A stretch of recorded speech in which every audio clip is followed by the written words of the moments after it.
Cet épisode fait partie de mon podcast Challenge Estival 2023, un challenge avec un épisode par jour pendant 31 jours où on parle de site internet, de WordPress, d'Elementor, d'entrepreneuriat, mais également d'outils, d'intelligence artificielle et même d'automatisation. Bon, j'espère que tu es prête avec les pieds dans l'eau parce que je vais lancer maintenant le générique. Bonne écoute!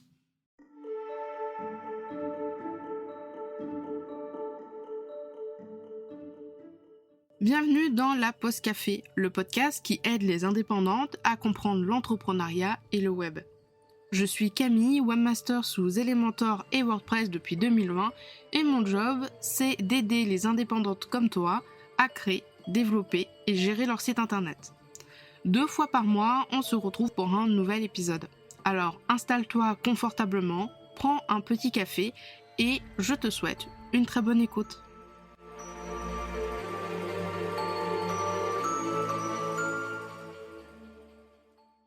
Hello, bienvenue dans ce nouvel épisode de la Pause Café. Aujourd'hui, dans cet épisode, je vais te présenter une petite liste d'habitudes à mettre en place si tu as une entreprise. Je sais que par expérience, il est très important d'avoir des pratiques, d'avoir des habitudes qui vont permettre d'améliorer notre entreprise, de gérer les projets et bien sûr de piloter sereinement notre petit bébé, notre entreprise. Les astuces et les petits points que je vais te mettre dans cette liste sont des astuces et des petits points assez simples mais suffisamment puissants pour augmenter ta productivité, développer ton entreprise, bref, préserver ton équilibre et puis t'épanouir avec ton entreprise. La première habitude, c'est tout simplement de bien s'organiser pour mieux travailler. Je sais à quel point l'organisation est cruciale pour réussir en tant qu'indépendant ou indépendante qui travaille en ligne et tout particulièrement qui travaille depuis chez soi. Peut-être que pour certaines personnes, travailler depuis chez soi augmente leur productivité, augmente leur autonomie, mais pour d'autres, le fait d'être tout seul face à énormément de tentations avec son ordinateur, regarder Netflix, aller sur YouTube, jouer, ça peut être vite compliqué et en général, ces personnes-là se tournent vers du coworking pour entre guillemets, se challenger. Il y a même des personnes qui n'hésitent pas à faire des sessions de coworking en ligne, que ce soit sur Discord, sur Slack ou par exemple sur Twitch. Créer un environnement de travail, du coup, c'est super important et pour ça, il va falloir commencer par dégager ton espace de travail, ranger ton espace de travail. Avoir un bureau rangé et bien organisé va te permettre du coup de mieux te concentrer sur tes tâches et tu vas pas être distrait. Par exemple, moi je sais que sur le côté j'ai mes manettes de PS4. Si la manette de PS4 je la mets en face de moi, tu peux être sûr que quand je vais faire une tâche qui me saoule un petit peu mais que je suis obligée de faire, mon cerveau il va prendre la facilité et il va se dire et si je faisais une petite partie de The Last of Us par exemple. Donc voilà, essaye d'avoir un bureau assez clean. La petite astuce que je fais, c'est qu'en général, le dimanche en fin d'après-midi, ça dépend, j'ai pas forcément d'horaire, mais en fin d'après-midi, je range tout ce que j'ai laissé traîner dans la semaine. Donc je range les crayons dans le pot à crayons, je fais charger les manettes, je range tout ce qui est papier parce que j'aime bien écrire sur des petits bouts de papier, les post-it, etc. Donc je jette ou je classe, je range mes disques durs, mes téléphones qui traînent partout par terre, je remplis ma bouteille d'eau et je la mets autre part. Je range les livres parce que j'ai énormément de livres que je lis actuellement, donc il y en a vraiment partout. Et si j'ai pas trop la flemme, je commence même à ranger ma chambre parce que mon bureau de boulot, il est dans ma chambre, donc j'en profite pour faire un grand rangement. Le deuxième point pour mieux s'organiser, c'est tout simplement d'utiliser un outil de gestion de tâches. Alors il en existe énormément, ClickUp, Asana, Notion, tu peux également utiliser Trello, même si ça fait très longtemps que je n'ai pas entendu parler de Trello dans la sphère des entrepreneurs en ligne. Voilà, donc il existe vraiment beaucoup d'outils de gestion de tâches. Tout simplement, ça va te permettre de suivre tes activités, de fixer des deadlines, des échéances et de prioriser tes missions.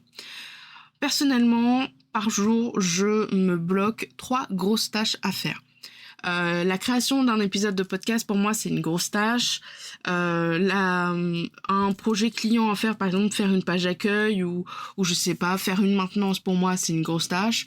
Bref, des grosses tâches, ce sont des tâches où j'ai besoin de mettre un maximum d'énergie, un maximum de concentration, et j'en définis 3 par jour, pas plus. Ça peut être moins, mais pas plus en tout cas. Et ensuite, le reste, je fixe des petites tâches c'est des petites coquillettes, quoi, qui traînent un petit peu, voilà. Et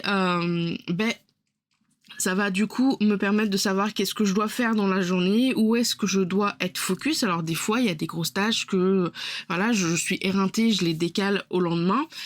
Mais voilà, avoir un endroit où tu peux mettre en fait ta to-do de la journée, ça va permettre de rester vraiment focus et de savoir quoi faire et quand le faire. Troisième point pour mieux s'organiser, c'est un petit peu lié avec la gestion de tâches, c'est de tout simplement planifier tes journées. Alors, soit tu le fais tous les soirs. Moi, je suis pas trop adepte de tous les soirs de faire mon planning du lendemain parce que j'aurais tendance à, quand je suis épuisée, à tout décaler et procrastiner et franchement, c'est pas foufou, je me connais. Donc, ce que je fais, c'est que le vendredi soir, j'ai pas forcément d'horaire à te donner, mais en tout cas le vendredi soir, une fois que j'ai terminé tout ce que je devais faire, c'est très simple. Je prends ma liste des tâches que j'ai pas réussi à faire dans la semaine, j'ouvre mon agenda, je vois ce que j'ai déjà de programmé peut-être depuis quelques moments, donc en général c'est des rendez-vous, soit perso, soit pro. J'ajoute en priorité les tâches de cette semaine que j'ai pas eu le temps de terminer dans la semaine qui va arriver, et ensuite je continue à placer mes blocs et à placer mes petites tâches pour la semaine suivante. Je fais ça le vendredi, comme ça je sais que la journée est terminée, et parce que j'ai encore toutes mes tâches en tête de près, tu vois, j'ai encore mon cerveau d'activer en tant que chef d'entreprise, alors que si je fais ça le dimanche, j'ai le cerveau en mode week-end, donc je sais plus trop qu'est-ce qu'il faut que je fasse et je risque d'oublier des choses très importantes. Donc voilà, je fais ça le vendredi soir, et bien sûr j'essaye de pas trop charger mon agenda. On va dire que je le charge aux 3/4. Je laisse toujours des plages, on va dire, libres dans mon agenda, soit pour des rendez-vous vraiment en mode surprise, soit si jamais j'ai un pépin ou j'ai un truc qui n'était pas prévu. Quatrième point pour mieux s'organiser, créer une liste des projets en cours. Alors, sur Notion, parce que je travaille exclusivement sur Notion, j'ai plusieurs bases de données, j'ai énormément de bases de données. Peut-être que je ferai une vidéo sur YouTube, un de ces quatre, pour présenter un petit peu mon espace Notion, mais parce qu'en épisode de podcast, ça risque d'être un petit peu compliqué. J'ai une base objectif, j'ai une base projet et j'ai une base to-do. Dans la base des objectifs, j'ai des objectifs pour tous les trimestres. Donc 3 mois, 6 mois, 9 mois et 12 mois. Des fois, j'ai des objectifs pour 3 mois, des fois j'ai des objectifs qui sont à l'année, bref. Et à chaque fois que l'objectif se termine, je me mets un to-do, une tâche dans ma to-do pour faire le point sur cet objectif, dire s'il est validé ou pas validé, et pour essayer aussi de l'améliorer. Par exemple, si je vois que mon objectif c'était de faire 5% de plus de chiffre d'affaires du T3 à T2, enfin du T2 à T3, à la fin de cet objectif-là, si je vois qu'il est réussi, je me dis tiens, peut-être que le trimestre prochain, à la place de faire 5%, je ferai peut-être 10% de plus de mon chiffre d'affaires. Voilà, donc j'essaye de faire le point. Et ces objectifs-là, pour chaque objectif, il y a un ou plusieurs projets. Et donc dans ces projets-là, ça peut être des projets de lancement, ça peut être des projets de création de contenu. Par exemple, ce challenge, c'est un projet qui répond à un objectif d'augmentation de visibilité, et puis également de toucher un maximum de gens pour que les gens me connaissent, pour qu'ils apprennent la création de contenu finalement, et puis puissent faire appel à moi, je vais y arriver. Et dans ces projets, du coup, j'ai des tâches. Le fait d'avoir des projets en cours, ça permet du coup d'avoir des tâches et d'avoir une guideline, en fait, une petite ligne en fait de chemin sur qu'est-ce que je dois faire à ce moment-là. Peut-être que à la rentrée, j'ai décidé de faire en sorte de vendre plus de templates Elementor. Et du coup, mon projet, ça va être de proposer un nouveau template qui va s'appeler Amazon. Dans ce projet, je vais avoir des tâches et c'est ces tâches que je vais ajouter dans ma to-do toutes les semaines pour pouvoir essayer de répondre à ce projet qui va répondre à cet objectif-là. Et enfin, le dernier point pour s'organiser, c'est tout simplement d'évaluer son avancée régulièrement. Alors, soit tu peux faire des bilans hebdomadaires. Alors moi, je fais très peu de bilans hebdomadaires. Je sais qu'il y a certaines personnes qui tiennent des journaux et du coup, tous les jours, ils vont écrire dans leur journal d'entrepreneur. Moi, j'ai pas ce système-là. Mes bilans, je les fais tous les mois, en fait, au moment où je relève mes KPI, c'est-à-dire mes indicateurs de performance, mes statistiques, mes chiffres. En fait, j'en profite pour faire le bilan hebdomadaire, j'en profite pour mettre à jour les objectifs qui doivent être mis à jour, et j'en profite pour me dire, ok, ce projet-là, il a pris un petit peu de retard, ce projet-là, il a pris un petit peu de l'avance, ce projet-là, finalement, qui était en brouillon, parce que des fois, j'ai des projets, donc je les note un petit peu en mode ma liste de projets, et il y a certains projets où je me dis, au bout d'un mois ou 2 mois, ce projet-là, en fait, finalement, il sert à rien, on le vire. Ou alors ce projet-là, il peut toujours servir, on le garde toujours en mode boîte à idées, quoi. Donc voilà pour les 5 points pour mieux t'organiser et mieux travailler. Deuxième habitude à mettre en place dans ton entreprise, c'est tout simplement prendre soin de toi pour être plus performant ou performante. Le bien-être est essentiel pour réussir son entreprise, pour développer son entreprise et même pour travailler et pour vivre en règle générale. Ça pourrait très bien s'appliquer à des gens qui font un travail en salariat. C'est indispensable d'avoir un équilibre entre le travail et la vie personnelle pour éviter notamment, attention, l'énorme mot qui fâche et que personne ne veut entendre, le burn-out. Si jamais le burn-out c'est un sujet qui te plaît, je te mets en description ou dans le chapitre l'épisode 5 de Ça suffit les conneries. En vrai, c'est quoi le burn-out avec Aude Célie. C'est un très très bon épisode de podcast fait par Priscilla. Et franchement, voilà, c'est une pépite. Donc si jamais ça t'intéresse, le lien sera dans la description. Donc n'hésite pas à te fixer en gros des limites, à faire de l'exercice, à faire de la méditation, à avoir une alimentation équilibrée, entre autres. Par exemple, tu peux planifier du temps de récupération, tu peux mettre directement dans ton agenda le vendredi soir quand tu fais ton planning la semaine prochaine, des moments de détente et de repos, que ce soit une promenade, que ce soit des séances de méditation ou tout simplement une petite pause.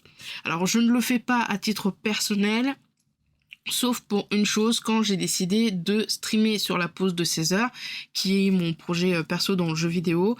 Là, je le mets dans mon agenda qu'à partir, par exemple, de 16h ou 17h ou 18h, pendant 2 heures, je stream. Et le fait de l'avoir affiché dans mon agenda, déjà, je vais avoir la notification et je vais le prendre vraiment comme un rendez-vous. Donc, ça veut dire que je vais tout faire pour qu'à 16h, j'ai fini mon travail de la journée pour pouvoir retrouver mes amis sur Twitch. Deuxième point, tu peux intégrer de l'exercice physique dans ton emploi du temps. Par exemple, tu peux faire de l'exercice le matin ou en fin de journée. Pareil, méditation, tu peux également faire de la marche. À ce qui paraît, ça réduit le stress et ça améliore la concentration. Alors, j'avoue que pour cette partie-là, sportif, c'est pas trop mon truc. D'ailleurs, si je peux y échapper, c'est très très bien. Mais c'est vraiment quelque chose que j'aimerais mettre en place assez rapidement, je pense, pour 2024. Pour les bonnes résolutions, intégrer au moins 1 heure d'exercice, soit de marche, ou alors 20 minutes de sport intensif. Mais voilà, c'est vraiment quelque chose que, à titre personnel, il faut que j'essaye d'intégrer dans mes routines le plus vite possible parce que voilà, c'est vraiment quelque chose que je laisse passer très facilement. Troisième point, établir des limites de travail. Tu peux te fixer des horaires de travail définis, mais encore faut-il les respecter. Évite potentiellement de travailler tard le soir ou pendant tes jours de repos, sauf si vraiment tu as vraiment une urgence. Globalement, à titre personnel, déjà mes journées commencent à 9h et elles finissent en général à 18h. Donc je fais 9h, 18h et j'ai une pause repas de midi à 14h. Donc je sais pas combien ça fait d'heures en vrai, mais pour le moment ça me va. Et je définis ces horaires-là de façon plus ou moins définie dans mon agenda, c'est-à-dire que les rendez-vous, je les prends à partir de 10h et je les prends grand maximum 17h30, je prends plus de rendez-vous à 18h, parce que si je prends un rendez-vous à 18h, forcément je vais finir potentiellement à 19h, voire beaucoup plus tard, quand les rendez-vous s'éternisent. Le week-end, j'essaye un maximum de ne pas travailler. Alors, pour le mois de juillet et la fin du mois de juin avec le challenge, autant te dire que c'était loupé parce que j'ai dû travailler les week-ends pour tenir le challenge. Mais j'évite de travailler les week-ends parce que sinon je travaille tous les jours de la semaine. Des fois j'arrive même à travailler jusqu'à très tard le soir. Et c'est pas quelque chose de viable sur le long terme. C'est épuisant, c'est éreintant. Et c'est comme si tu mangeais 365 fois dans l'année, par exemple des crêpes. Au bout d'un moment tu vas vite t'enlacer, ça va vite devenir récurrent. L'entrepreneuriat c'est pareil, si tu le fais, en tout cas pour moi, si je le fais 7 jours sur 7 tout le temps, c'est comme ça. Donc essaye de planifier des horaires, essaye de te mettre une petite routine et surtout de les respecter. Je pense que ça sera le mieux pour vraiment bien séparer, entre guillemets, enfin bien séparer c'est toujours compliqué, mais séparer un maximum le travail de ta vie personnelle. Troisième habitude à mettre en place dans ton entreprise, c'est tout simplement de développer tes compétences et bien sûr tes réseaux. Dans le monde du travail en ligne, du business en ligne, c'est indispensable de développer ses compétences parce que tout évolue très vite. Il faut se dire que quand j'ai fait mon BTS informatique, donc un BTS SEO, je l'ai fait en 2016-2018, parce que j'ai eu le bac en 2015 de mémoire. Ce qui nous apprenait en BTS, c'était déjà capote en fait. Ce qu'on apprenait à l'école, d'un point de vue informatique, d'un point de vue travail sur le web, etc., c'était déjà erroné. Il y avait déjà d'autres trucs qui étaient apparus entre-temps parce que ça évolue très vite. Alors ce que tu peux faire, tu peux lire des livres pertinents dans ton domaine d'activité assez régulièrement, suivre des formations pour améliorer tes compétences, apprendre de nouvelles façons de faire, et tu peux également faire de la veille toi-même. Soit tu peux faire de la veille c'est-à-dire sur les réseaux sociaux, sur des articles de blog, dans des magazines. Tu as un outil pour enregistrer des flux RSS qui s'appelle Feedly. C'est vraiment très bien. Dès que tu vas enregistrer un flux RSS d'un site, dès qu'il va publier quelque chose, Feedly va le récupérer et du coup tu auras comme ça, un peu comme si tu naviguais sur Instagram, des posts, et tu vas pouvoir cliquer pour aller lire directement l'article, et tu vas pouvoir également le ranger dans des dossiers sur Feedly. Donc ça c'est trop bien. Tu as aussi une fonctionnalité de Google où tu peux demander à Google de faire de la veille pour toi. En gros, tu vas mettre des mots-clés, alors je me rappelle plus du tout le site, je le mettrai dans la description si jamais je le retrouve, et tu peux mettre comme ça des mots-clés. Moi j'ai mis Elementor, WordPress, site internet, intelligence artificielle, automatisation, no-code, et dès qu'il y a des articles qui pop comme ça, il va les garder et tous les mois il va m'envoyer un mail avec les liens des articles qui sont, enfin les liens des, pas forcément des articles, mais enfin les liens des pages web qui se rapprochent de ces mots-clés, et ça permet comme ça d'avoir une veille. Pour Google, il faut pas hésiter à avoir des mots-clés très pertinents, parce que si tu restes avec juste WordPress et Elementor, tu peux vite avoir des suggestions de pages web qui ne sont pas forcément très pertinents.